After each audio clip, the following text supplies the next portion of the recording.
Hello class 7th, good morning to all of you.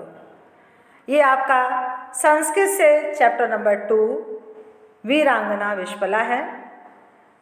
The brave lady Vishpala, बहादुर स्त्री विश्पला। आप आगे पाठ में भी पढ़ेंगे। आपको मालूम होना चाहिए कि हमारे भारत देश में अनेकों वीरांगना स्त्रियां और अनेकों महान वीर पुरुषों ने जन्म लिया है। प्रस्तुत पाठ में एक ऐसी वीरांगना स्त्री के साहस एवं पराक्रम का वर्णन किया गया है जिसने अपने दोनों कृत्रिम पैर होते हुए भी शत्रु को बुरी तरह पराजित किया और उसकी संपत्ति भी जीत ली। भारतवर्षः वीर पुरुषाणाम वीरांगना स्त्रीणाम च देश कथ्यते। भारतवर्ष वीर पुरुषों और वीरांगना स्त्रियों का देश कहा जाता है।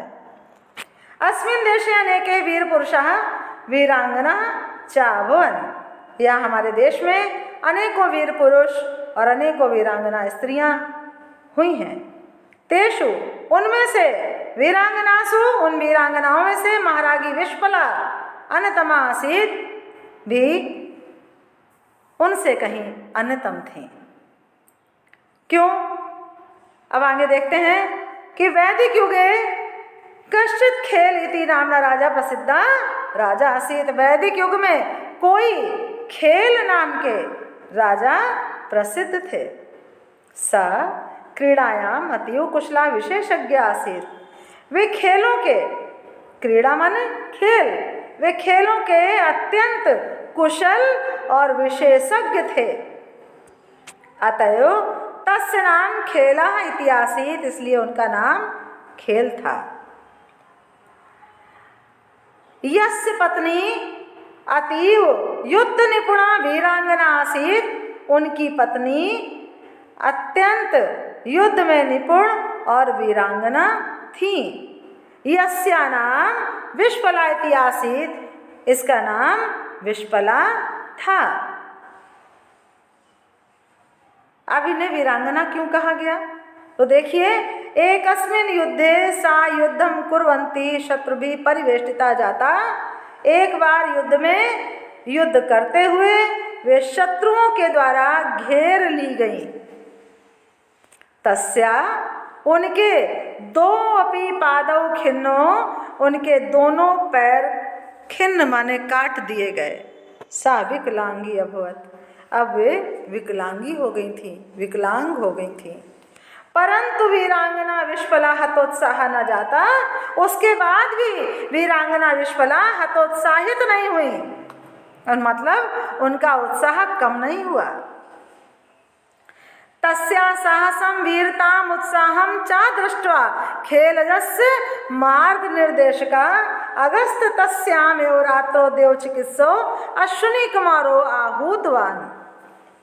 उनके साहस, वीरता और उत्साह को देखकर राजा खेल ने क्या किया कि उनके जो मार्ग निर्देशक थे अगस्त ऋषि, उनके द्वारा रात्रि में देवताओं के जो चिकित्सक थे अश्विनी कुमार, उनको उन्होंने आहूतवान पुकारा, बुलाया, उनका आवाहन किया। तौ चा विश्पलाए लौह निर्मितो पादौ अकल्पताम, उन्होंने विश्पला के लौह निर्मित, लोहे से बने पादौ, दोनों पैरों को उनके लगा दिया। दोनों पैरों को उन्हें जोड़ दिया। और अब क्या किया? साचा वीरांगना, उस वीरांगना ने तथा अतीव उत्साह युक्ता, अब उनका उत्साह कम तो हुआ ही नहीं था और दुगना उत्साह हो गया। अतीव उत्साह शत्रु भी निहितम धनम जीतवती, और उन्होंने शत्रुओं के साथ युद्ध किया और उनके धन को भी जीत लिया। आगे क्या कहा गया? किथ्यम पूर्वम विकलांगी अपि विश्पला वीरांगना लौहपादा साहेन शत्रुन जित्वा प्रभुतम धनम आहतवती। इस प्रकार विकलांग होने पर भी वीरांगना विश्पला ने लौहपादेन, लोहे के पैरों की सहायता से, साहेन, शत्रुओं को जीत लिया। और क्या किया? जीत कर उनका धन, प्रभुतम अन्यतमः, भारी मात्रा में धन उनका लेकर आहतवती, उनसे छीन लिया, उनका हरण कर लिया। तो I hope my dear students, आपको ये आपका पाठ बहुत अच्छे से समझ में आया होगा। Okay class, thank you everyone.